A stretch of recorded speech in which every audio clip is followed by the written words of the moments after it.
Remember your first interview? You rehearsed answers all night, sat down in front of the panel, and the moment they said, "Tell me about yourself," your brain went blank.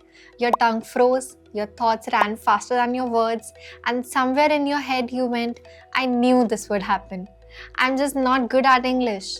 If that sounds familiar, you're not alone. Every college student has lived that moment where their heart races faster than their sentences, where they think, if I fumble, I'm done. In school, you are rewarded for correct answers. In interviews, you are rewarded for clear thinking.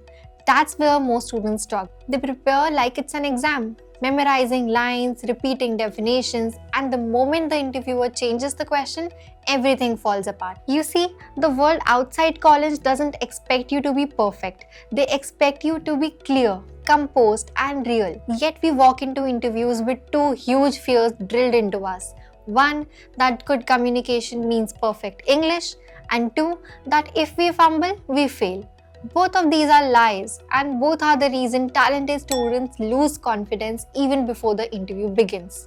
That's why this video exists, to reset those beliefs, build new habits, and help you finally show who you actually are when it matters most. Let's first talk about the two biggest myths that quietly ruin most interviews. The number one mental barrier: good English means good communication. This belief starts in school. Remember how if you didn't repeat the textbook answer word for word, your marks would get cut? So we learned to cram answers instead of understanding them. We focused on sounding correct, not on being clear. That habit sticks. When we sit in interviews, we think good English equals intelligence. But that's not how it works. You can speak flawless English and still fail to connect. Because real communication is not about using big words, it's about being understood. Imagine explaining your favorite project. You could say, "I executed a multifaceted cross-functional synergy." Or you could simply say, "I worked with different teams to make the project successful." The second line wins every time. Interviewers don't care about your accent. They care about how you think and how clearly you can explain it. When they ask, "Tell me about yourself," they already know your college and internships from your resume.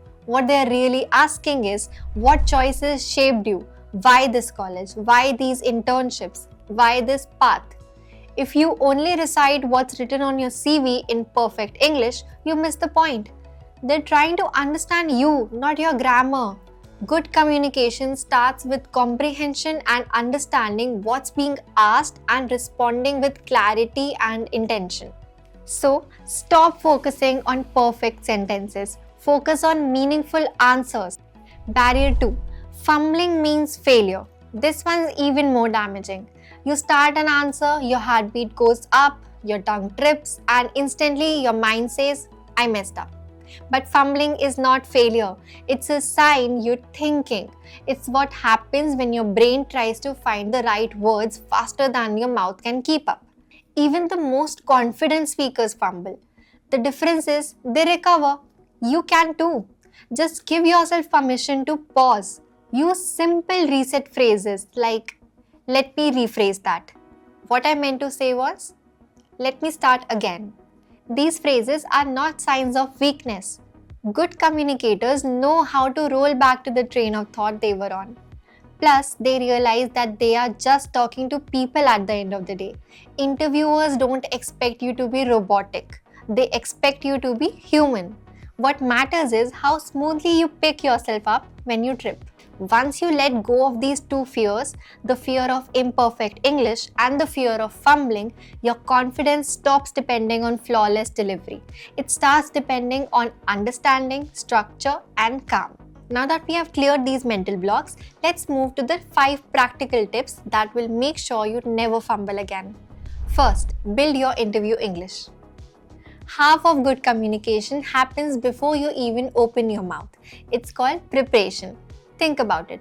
If you are heading to a marketing event, you'll probably brush up on the latest market news, check who's attending, and learn a bit about the company so you can hold a conversation.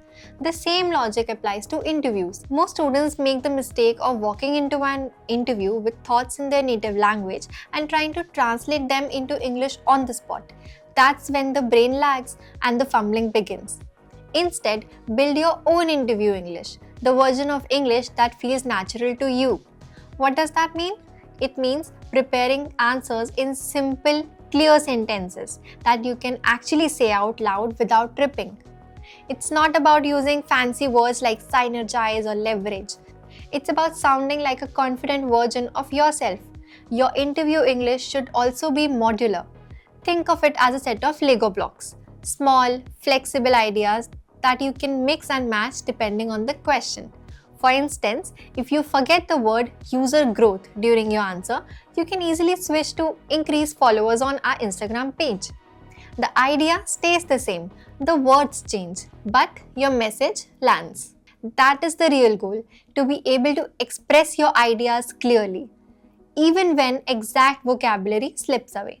Build a structure of what you want to say, your achievements, your projects, your motivations. Then let your words adapt naturally around that structure. So stop translating, prepare in the language you will speak in. Build your interview English, a version that's clear, comfortable, and completely yours. 2. Practice out loud. Here is a truth most students ignore. Thinking about what you will say is not the same as saying it. You can rehearse a perfect answer 100 times in your head, but the moment you say it out loud, it sounds completely different. That's because speaking is a physical skill. Your mouth, breath, and brain need practice working together. When you speak out loud, you hear yourself. You notice which sentences feel too long, where you run out of breath, and which words trip you up. You also catch your filler habits, the like, and basically that sneak in when you are nervous. Good communicators don't just write answers, they test write them. They record themselves, listen back, and tweak the flow until it sounds natural. That is how you develop rhythm and confidence. Here's a quick exercise. Pick any common interview question. Say, tell me about a project you are proud of. Record your answer on your phone, then listen to it as if you were the interviewer. Did you sound rushed? Did you pause where needed? Did your story make sense? You will be surprised how much your delivery improves once your ears become part of your preparation.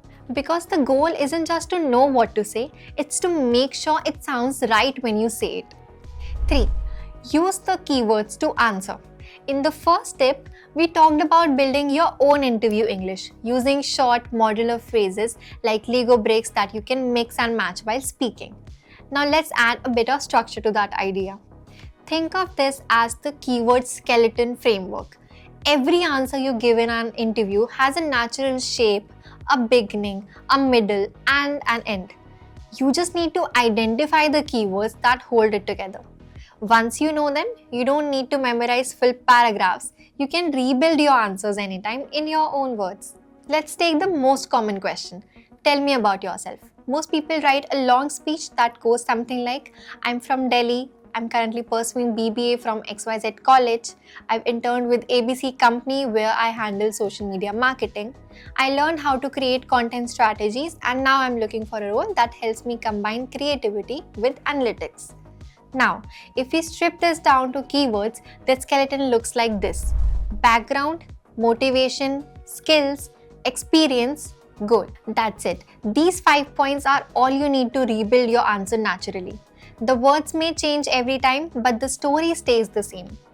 Background: where you are from or what you are studying.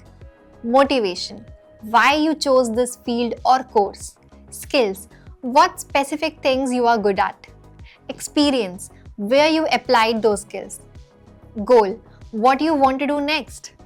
Now, whenever the interviewer asks a simple question, walk me through your resume or why should we hire you, you don't have to recall a rehearsed paragraph. You just look at your keyword skeleton and speak around it. You can build one like this for every common question. Just Google or ask ChatGPT top 20 interview questions for freshers. For each, write down your 5 key points. That becomes your personal keyword library. When you know your words, you stop panicking about exact phrasing. You focus on clarity and flow, the two things that make you sound confident and composed. 4.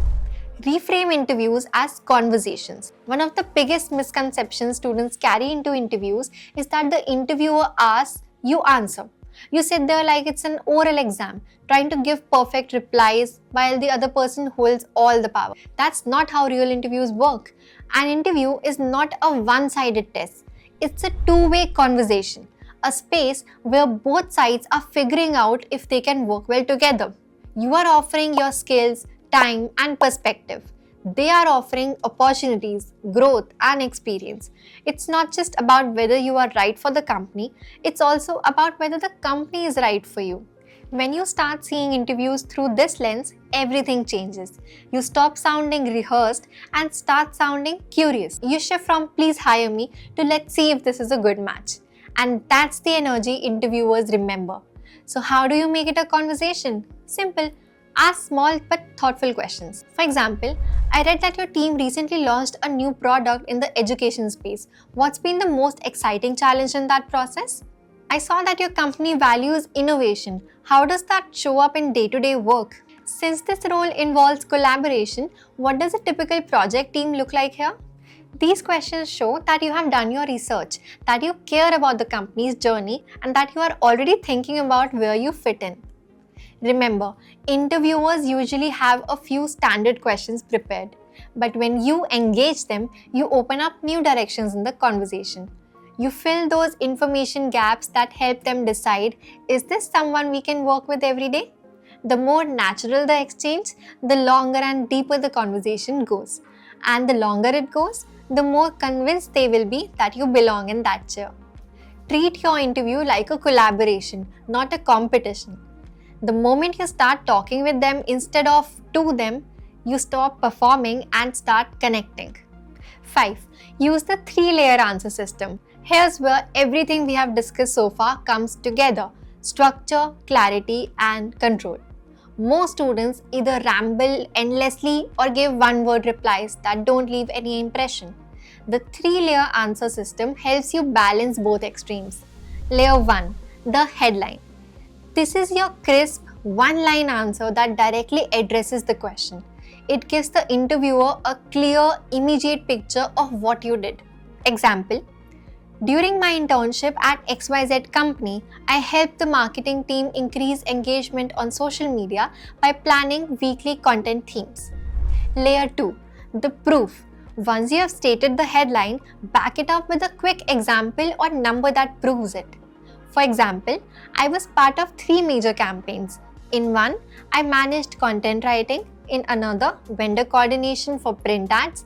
And in the third, I built a short form video strategy for Instagram. Layer 3. The reflection.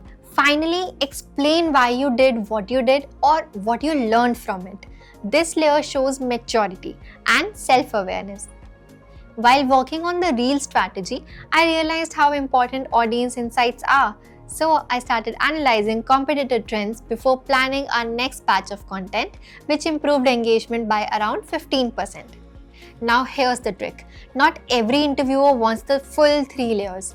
Watch their body language. If they seem in a hurry, check their watch or cut in with the new questions. Keep your answers tight at layer 1. If they lean forward, nod or ask follow-ups, move to layer 2 or 3.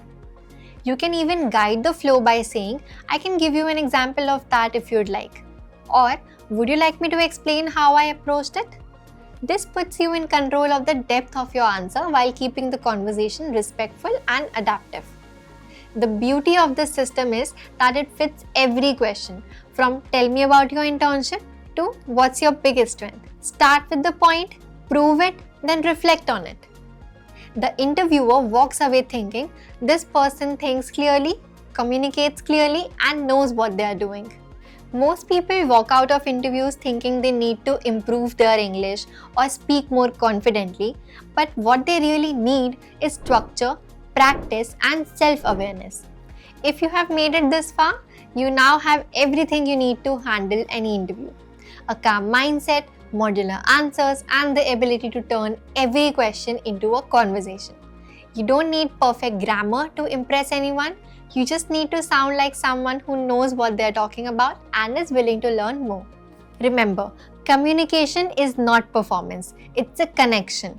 And once you master that, fumbling stops being a fear. It becomes just another pause in your story. So if you found this video useful and want more such guidance that helps you actually become ready for opportunities, hit that subscribe button. Because here at Unstop, we are not just helping you get opportunities, we are helping you get ready for them. See you in the next one.